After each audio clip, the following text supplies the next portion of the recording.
O Diego Amorim segue aqui conosco para o Conexão Brasília. O Diego, e qual foi a repercussão, né, desse indiciamento do ex-presidente Jair Bolsonaro no caso de fraude do cartão de vacinação? Notícia que rolou ontem cedo, né? E aí ganhou corpo durante o dia. A defesa do Bolsonaro reclamou do porquê esse indiciamento ter sido vazado. Como é que isso repercutiu por aí, Diego? Repercussão muito grande, Nonato, como era de se esperar. Sobre o fato em si, eu não vou me alongar muito, acho que o nosso ouvinte do jornalismo da Nova Brasil FM já entendeu. Ontem, ao longo do dia, nós noticiamos aqui esse indiciamento, hoje também repercutindo. Ou seja, Jair Bolsonaro foi indiciado pela Polícia Federal. A gente lembra ao nosso ouvinte que os passos são: primeiro, um indiciamento ou não, a autoridade policial decide indiciar ou não, vai para o Ministério Público, que decide se denuncia ou não a Justiça a partir daquele indiciamento, e aí a Justiça decide se recebe ou não aquela denúncia para se iniciar um trâmite ali que pode ou não também resultar em alguma punição. Então é um caminho, não é um caminho tão simples, tão fácil, é um caminho geralmente complexo, mas é um fato muito importante o indiciamento de Jair Bolsonaro. Nesse caso específico, a gente está falando daquelas acusações feitas pelo Mauro Cid, ex-ajudante de ordens do então presidente Jair Bolsonaro, que fez uma delação premiada e que acusou Jair Bolsonaro e outras pessoas de fraudarem ali também o cartão de vacinação, e essa história está correndo aí já há algum tempo. Eu trago hoje para o nosso ouvinte a repercussão dos dois lados. Primeiro, o que dizem os bolsonaristas, os parlamentares e aliados do ex-presidente Jair Bolsonaro. Para este indiciamento já era algo esperado, não surpreende ninguém, é algo que no mercado financeiro se diz que já estava precificado, ou seja, os bolsonaristas já esperavam esse indiciamento envolvendo aí o cartão de vacina do ex-presidente, porque eles acreditam que a Polícia Federal está trabalhando a mando de Alexandre de Moraes, ministro do Supremo Tribunal Federal, o próprio Eduardo Bolsonaro, deputado por São Paulo, filho do ex-presidente, ontem voltou a falar em PF de Lula, né, como se a Polícia Federal estivesse obrigatoriamente servindo aos interesses pessoais do presidente Lula, a mando de Alexandre de Moraes. É isso que se diz entre os bolsonaristas. E, por fim, eles acreditam que tudo isso pode acabar fazendo um efeito contrário e fortalecendo politicamente o ex-presidente, porque fortalece a tese deles de que Jair Bolsonaro está sendo perseguido politicamente, e aí tem toda aquela vitimização em torno do ex-presidente que, no entender dos aliados, pode acabar o fortalecendo. Eles também argumentaram que Jair Bolsonaro não precisou apresentar um cartão de vacinação ao entrar nos Estados Unidos após perder a eleição para o presidente Lula, e que, em razão disso, não faria sentido dizer que o presidente Bolsonaro teria fraudado o cartão de vacina para fugir do Brasil, para poder entrar nos Estados Unidos em meio a uma tentativa de golpe. Esse é o argumento da defesa. O deputado federal José Medeiros, do PL do Mato Grosso, gravou um áudio exclusivo aqui para o jornal Nova Manhã, para o jornalismo da Nova Brasil FM. A gente escuta agora a opinião dele.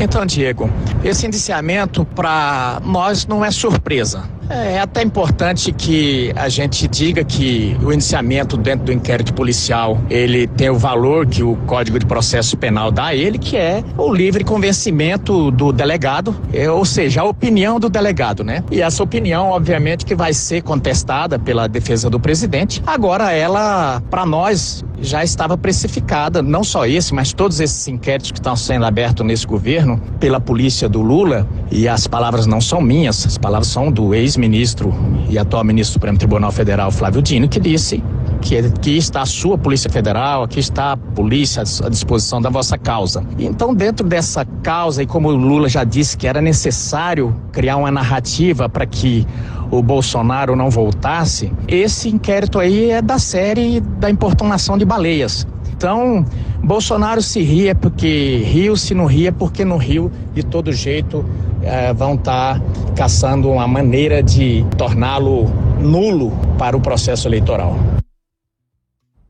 Por outro lado, do lado da base do governo do presidente Lula, dos petistas, do pessoal da esquerda e dos progressistas, Michele Nonato, há um entendimento de que esse indiciamento que a gente viu ontem da Polícia Federal envolvendo o ex-presidente Jair Bolsonaro é só o começo do avançar dessas investigações e que essas investigações elas acabam se entrelaçando. Então, se por um lado os bolsonaristas dizem que essa investigação em si do cartão de vacina não vai dar em nada, que é uma coisa menor, por outro lado, os petistas acreditam que isso é o início de um fio que vai se desenrolando e que o cartão de vacina fortalece a investigação das joias, que por sua vez fortalece a investigação de tentativa de golpe.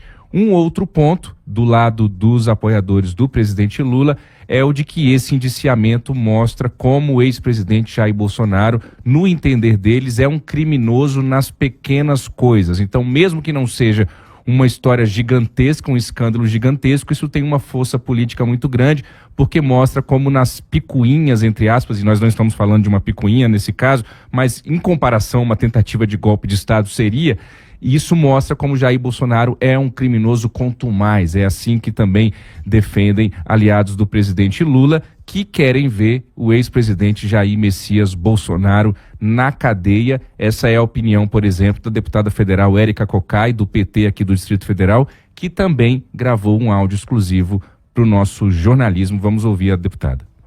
Bolsonaro é um criminoso contumaz. Atentou contra a democracia, tentou organizar um golpe com a estrutura da máquina pública para poder se perpetuar no poder contra a vontade do povo. Para além disso, com seu negacionismo à ciência, provocou uma série de mortes evitáveis por Covid-19 no Brasil. E para manter esse negacionismo, fraudou o seu cartão de vacinação, incorrendo em associação criminosa, em cessão de dados falsos em sistema de informação. Bolsonaro, não satisfeito em cometer tantos crimes, também atentou contra a infância, porque fraudou o cartão de vacinação da sua filha. Nós vivemos em um país onde crianças são destinatárias da proteção integral. Bolsonaro desrespeitou a infância. Portanto, criminosos têm que ir para a cadeia. Criminosos contumazes têm que responder por tudo isso. O Brasil, a democracia e a justiça exigem Bolsonaro na cadeia. Essa foi a deputada federal Érica Cocai, do PT do Distrito Federal. O jornalismo da Nova Brasil FM dá espaço a quem foi eleito, a quem tem mandato, seja ele bolsonarista ou petista. Nesse caso, a gente está trazendo para você, ouvinte, a repercussão do indiciamento de Jair Messias Bolsonaro com o que é dito de um lado e o que é dito do outro. Trouxemos áudios exclusivos de um deputado ligado à base do governo Lula, a deputada Érica Cocai, e um deputado ligado ao ex-presidente Jair Bolsonaro. Esse é o papel do bom jornalismo. Você, ouvinte, toma a sua decisão, escolhe o seu lado, se você quiser escolher um lado, e forma a sua própria opinião. Mas o nosso papel é mostrar o que cada um está dizendo, e a gente vai continuar fazendo isso. Volto com você, Michele Nonato. Muito bom, excelente. É isso, né? Obrigado, viu, Diego? Amanhã tem mais. O Diego escolheu a música dele de felicidade, mas eu não vou revelar ainda. Boa. Daqui a pouco? Tá? Daqui a pouco. Mistério. Obrigada, Diego. Agora são 7h18.